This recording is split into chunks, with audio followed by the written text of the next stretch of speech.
Hello,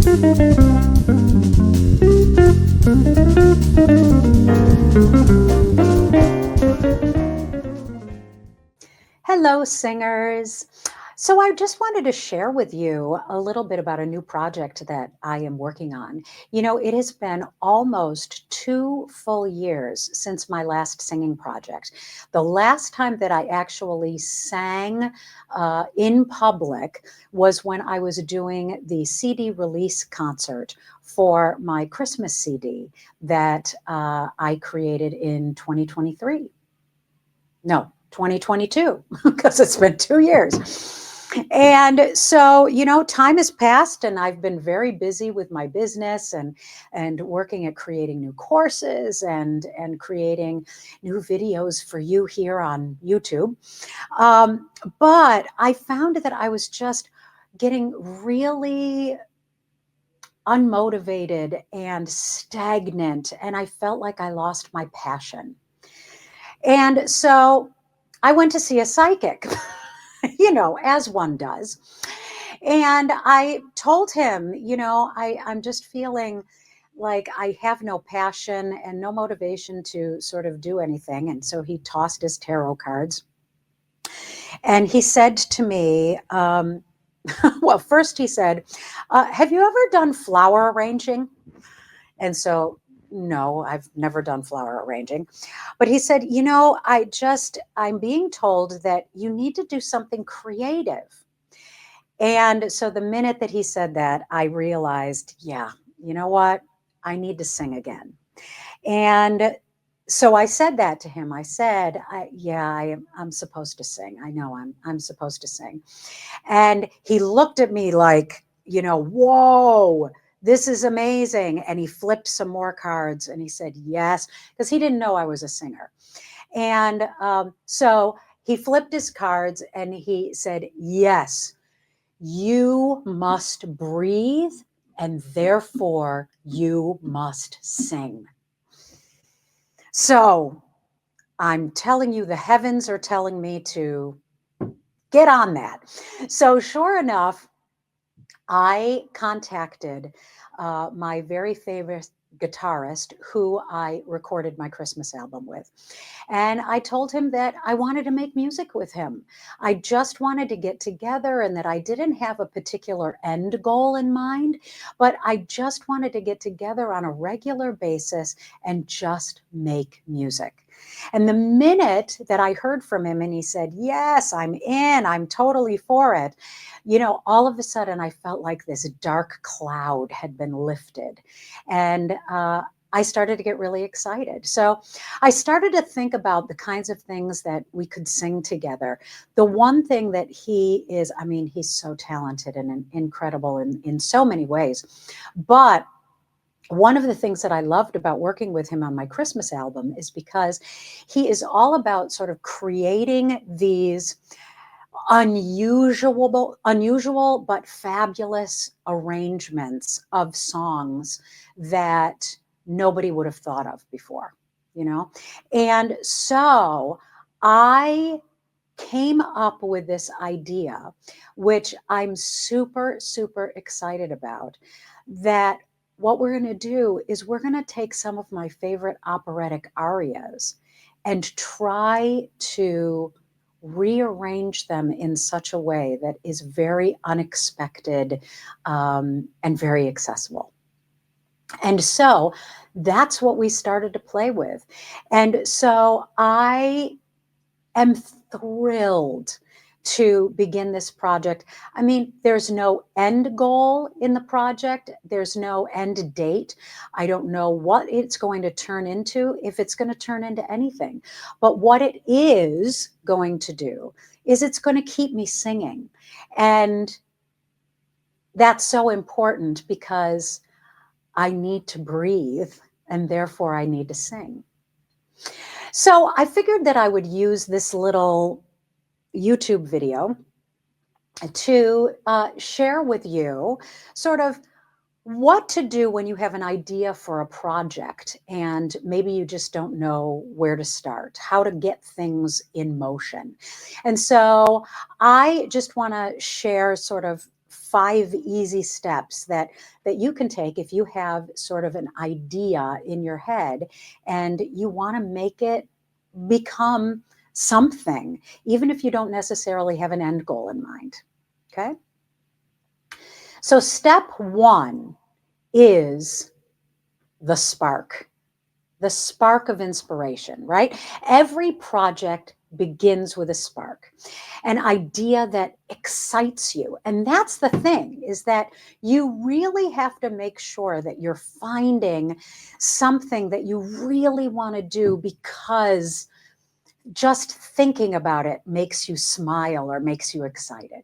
Okay. So it could be a song, it could be a theme, it could be a collaboration, it could be a story that you want to tell. Whatever it is, you start with that spark. What my spark was that I really, really wanted to collaborate with my guitarist again. Just because he inspires me. And so finding what his strengths were and then what my strengths and passion for music lies and finding a way to combine them, that's how I came up with the idea for our latest collaboration.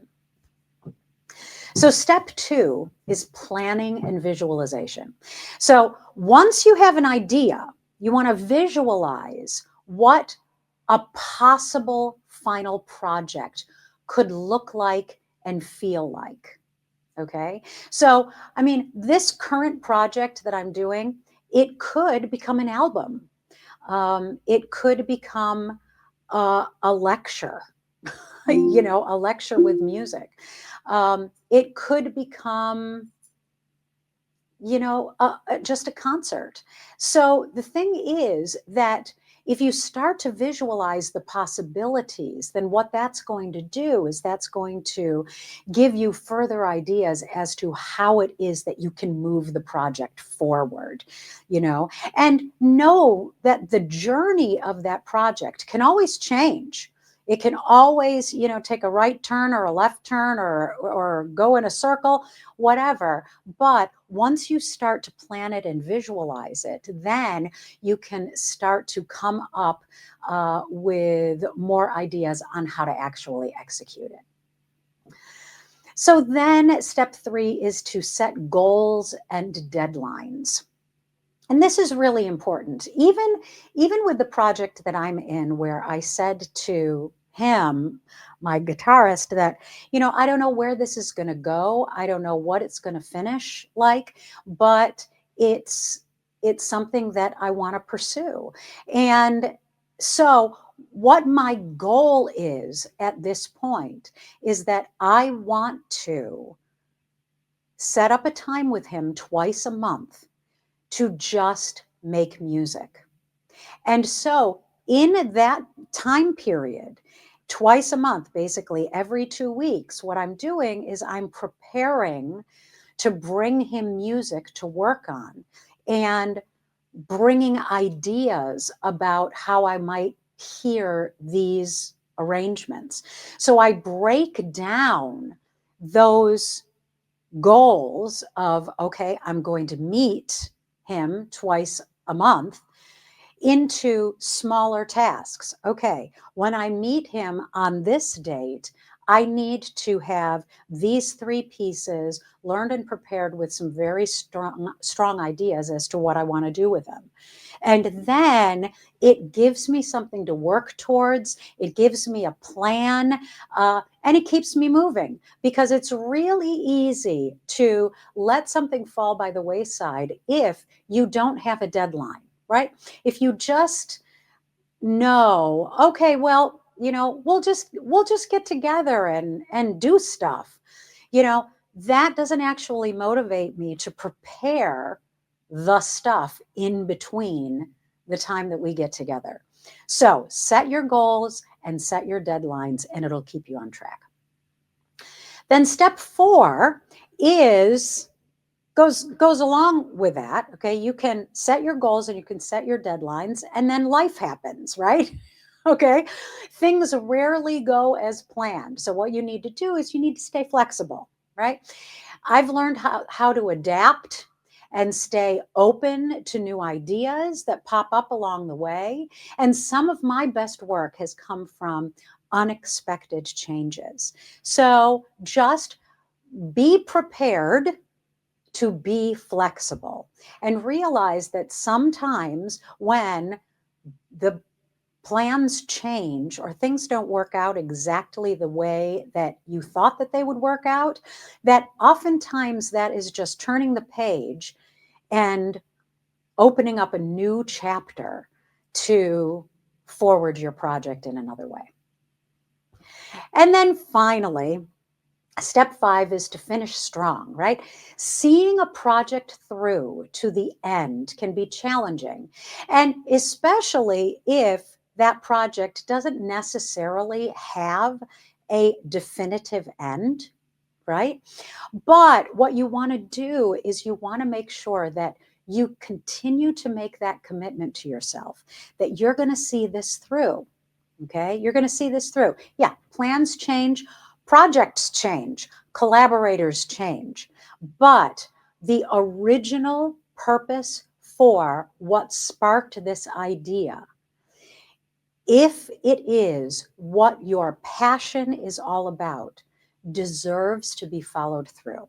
So make sure that you celebrate the small wins along the way and keep yourself motivated on that goal of sharing your passion through this particular project. Okay? So that's pretty much my process and what's going on in my life. So I would love for you to tell me in the comments, what you do to start a new project. And if there is anything that really helps keep you motivated.